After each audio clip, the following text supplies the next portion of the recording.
So we started talking last time about when you're designing your program, you're likely making the mistake of you looking at your sets, your reps, all your details in terms of how you're going to approach your training before you really look at the what of your training, your dream outcome of your training. And before that's going to work, you're going to have to focus on the why, your most important reason why you are doing your training. It's not your aesthetics. It's not anything except for putting yourself in a position to be there for the ones that you care about. It is for me. I mean, my sole purpose for training is to make sure that I'm here for my family and I can give them the best version of myself as possible. So our next step is that then we need to identify our what. So when we were younger, when we were getting ready for a sports season, whatever happened to be, might have been, throwing shot put, might have been if you were a sprinter, might have been football. Okay, we know specifically what we're going to need to do in terms of our day-to-day actions and our actions on the field. So in order to figure out what we want to do in the weight room or, on the practice field or, before or after with warm-ups, condition, etc., it's easy to figure out these are the specifics I want to get into because I'm going to need strength. I'm going to need agility. I'm going to need upper body strength if I'm pass blocking. I'm going to need, the ability to move my hips if I'm a runner to juke the guy who's trying to tackle me, etc. Right? But if we're trying to approach our training the same way now in our 40s, 50s, 60s, 70s, it's not going to really be conducive to what it is that we're trying to do. We're working on mobility. We're working on strength. We're working on balance. We're working on balance. We're working on balance. Okay, balance in terms of physical balance. Can you stand on one foot? If you have to stand on one foot, reach down, put your shoe on the other foot. Are you able to do that? But you're working on balance in terms of your antagonistic muscles and your support muscles when you're doing something. So, most of the time in your day-to-day, you're moving forward in a straight line in a very, very specific plane and a specific pattern of movement. But you're not really using those muscles that support those or the opposite of those, right? More often, if you have to do a jog, you're going to do a jog forward, but you're not doing any jogging backwards. If you have to propel something, you're throwing it backwards, but you're not doing the corresponding movement back. So we're looking at those types of things in order to make sure that our body's working in unison, working in properly, right? So what it is that you are training for? Well, you're actually physically training for the most difficult time of your life. The most money typically that Americans spend on healthcare comes in the last 5 to 10 years of their life, and it can be up to 85, 90% of all of their healthcare expenses come in that particular period of time.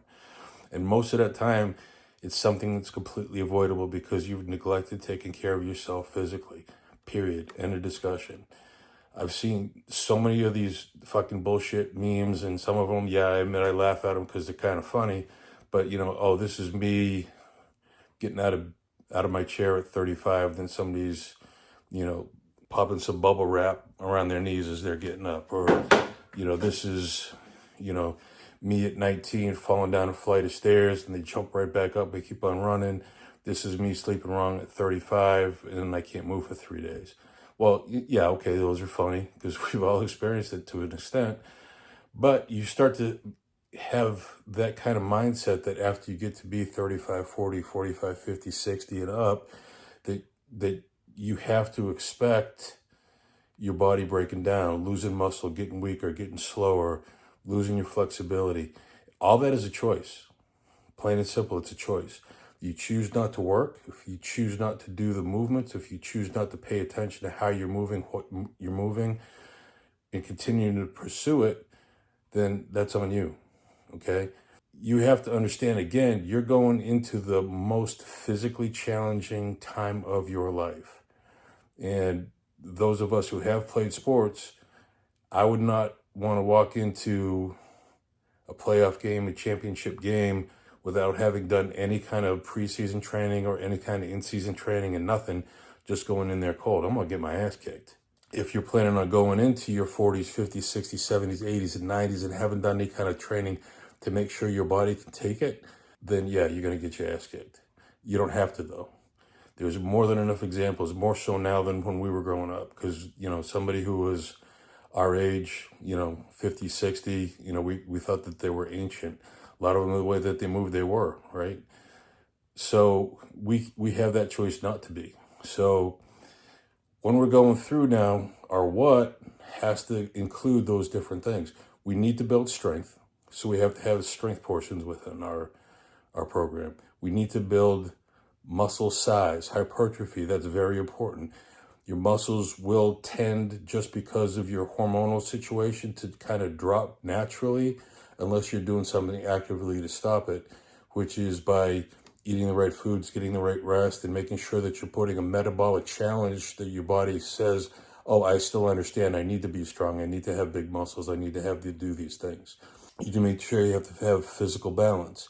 You're working on understanding how your body moves, remembering those different things. Because again, you're not really challenging that, right? When you were, doing stupid things as a kid, you were jumping up, walking across a railing, or, even in sports, running, getting close to the sideline, making sure that you're not stepping over. You're not really doing that in your day to day, so you have to recreate that somehow, right? I'm not saying, you should be jumping up on a bridge and walking across the bridge or anything. If your friends jumped over a bridge, would you? Well, actually, depends on my friends and the bridge. But you have to make sure that you're doing those different things to challenge that shit, right? Are you doing things unilaterally? Are you doing things one leg, one arm? Are you just using everything together? Because I was looking at a video of myself doing squats, and I noticed a big difference in my weight distribution. So my right leg, my right size is a lot stronger than my left, because I've been favoring that so much. So part of what I have to do now is I have to focus on doing more unilateral movements. So I'm challenging that side of my body to bring it up, so my strength ratio is the same on both legs or close to it. And then that way you're not going to have imbalances and some issues that'll come up from that.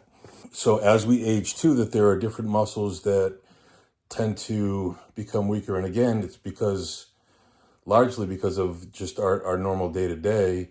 Your upper back muscles, you're not using those quite as much, because if you're doing something, you're generally pushing it, you're usually not pulling, right? You're not doing like a reverse muscle that under load. You're not walking backwards. You're not doing things, you're walking forward, you're using your calf, but you're not using that corresponding muscle in the front of the shin, the tibialis alice anterior, as much. So you have a strength differential there. I was also talking to somebody too about, we're talking about, the myth of the dad calf, why dad's calves are so big. And they said that there was a study that was done recently that shows that when we store our stress and our tension, obviously we know our neck and our upper back, but a lot of that is stored up in our calves too. So our calves get tight, hamstrings get tight, our lower back gets tight, which throws everything off, right? So it's a theory, and it's reasonable. I like to think that the calves just get bigger when, you're issued your fare of the, white New Balance dad sneakers, and then all of a sudden, boom, they've blown up by at least 2 inches, 3 inches a pop. So some of you like chicken leg guys out there who are getting ready to have kids, your calves are going to get bigger.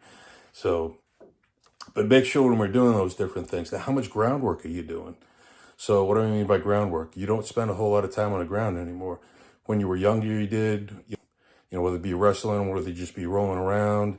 When you had your kids and you're crawling around the ground with your kids, maybe calling with them, helping them put together a puzzle or whatever, you were on the ground more. They get older, they're not around much, you're not on the ground as much. But that affects your mobility, it affects the way that your body moves, it affects your spine, your ability to push yourself up off the ground. Because if you fall and you can't get up, then that's going to be a major issue, right? One of the reasons that we had my dad move into with us for the last few years of his life is because he was falling. He lived far away. He would fall and he couldn't get himself back up. So we wanted to make sure that he was with us in case something like that did happen. But it would be a whole lot better for you and your family if you ensured that didn't happen by doing those things. So doing some basic rollings, front rolls, back rolls, rolling off to your side, learning how to fall. If you slip and fall and you're feeble and you're frail, you don't know how to fall, that's when you're going to get into an injury, right? And again, that types into your balance, that types into your, muscle strength, that types into your, muscle size as well. So you have to pay attention to all of these different factors. So you can see that if the only thing I'm focusing on is something I did when I was in my teens and my 20s getting ready for a season, that's not going to address most of this stuff. And it doesn't have to be super, super complex. And you'll see some of that more as I'm going through my training in this particular phase, because we're working a lot more on not just our physical balance, but balance in the body with some different things. Again, because of some things I've noticed with my form, but also on those off days where I'm not doing quite as heavy weights or doing quite as a big body stack, doing things more in terms like with full body movements, planar movements, rolling, jumping, some of those different types of things as well. So your what has to be more comprehensive, but it doesn't necessarily have to be that much more complicated. But you do have to be fairly precise with it. So we covered our what, we covered our why last week. We'll start to get into some, specific hows on how to address these different types of things. But again, you have to shift that mindset, because again, you're not trying to step on stage with Arnold Schwarzenegger at 55 years old.